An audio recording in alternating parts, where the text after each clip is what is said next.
포퓰리즘이 각광받은 이유 중 하나는 포퓰리즘이 민주주의 제도보다는 정치적 카리스마에 의존하는 인물의 정치라는 점에 있습니다. 오늘날 사실상 어느 나라든 정치에 있어서 제도보다 더 중요한 것은 인물입니다. 일찍이 막스 베버가 이 얘기를 했죠. 여기서 막스 베버는 민주주의를 지도자 민주주의로 보기도 했습니다. 근데 문제는 이러한 인물의 이 정치에서 권력의 인격화가 이루어지게 된다는 것입니다.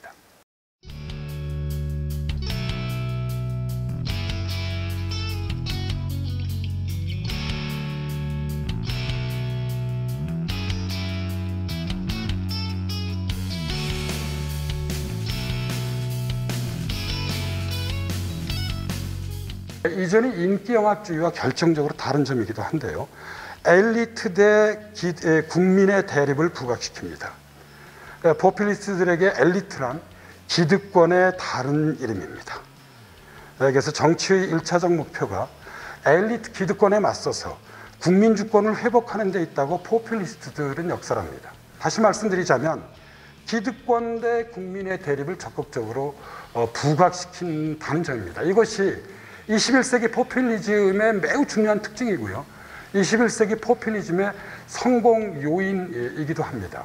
정치학자 얀 베르너 뮬러가 강조하듯이 이제 누가 포퓰리스트인가라는 우리말로 번역된 책을 발표하기도 했는데요. 정치적 다원주의를 반대합니다. 포퓰리스트들은 자신을 지지하는 이들만을 진정한 국민으로 여깁니다. 이건 매우 중요한 특징입니다. 포퓰리즘의 가장 핵심적인 것 중에 하나는 뭐냐면 대중에 대한 영향력을 획득하기 위해서 논리보다 감성에 의존하고요.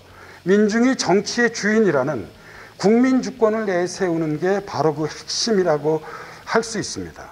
권력과 자본을 감시하고 비판하며 나아가 대안을 모색합니다. 이게 공론장에 부여된 하버마스터 일찍이 강조한 매우 중요한 역할이자 기능입니다. 그러니까 탈진실이란 이런 의미를 가지고 있는 것입니다.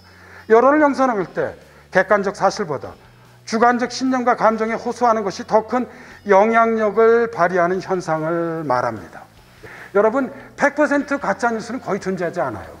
실제로는 가짜뉴스가 10로 구성되어 있다면 정말 우리가 판단 내리기 어려운 게 7, 8은 진짜 사실로 구성되어 있어요. 2, 3이 가짜인 경우가 많아요. 그래서 그 진위를 판단하기가 대단히 어렵다는 것입니다. 또 다른 하나는 제도적인 자제입니다. 모든 걸 여러분 제도로서 해결할 수 있는 것은 아닙니다. 오늘날 사실상 가장 큰 문제 중에 하나가 뭐냐, 민주주의가 처한 위기 중에 하나가 여러분 다른 수단에 의한 정치입니다. 협치나 타협이 잘 안 이루어지게 되면 우리나라는 헌법재판소로 가고 미국은 연방대법원으로 갑니다. 그럼 여러분 정치가 왜 필요하겠습니까?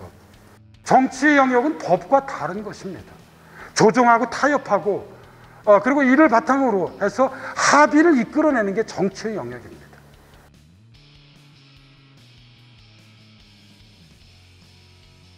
근데 문제는 오늘날 나타나고 있는 포퓰리즘의 형태라고 하는 것이, 그러니까 포퓰리즘을 지지하지 않는 그룹들에 대해서 대단히 적대적이라는 것입니다. 그러니까 자신들만이 진짜 국민이라고 생각을 하는 것이에요. 포퓰리즘은 반다원주의적 성향을 강하게 드러내고요. 이런 반다원주의적 성향이 공존을 모색하는 민주주의를 위협하고 있다고 보고 있어요.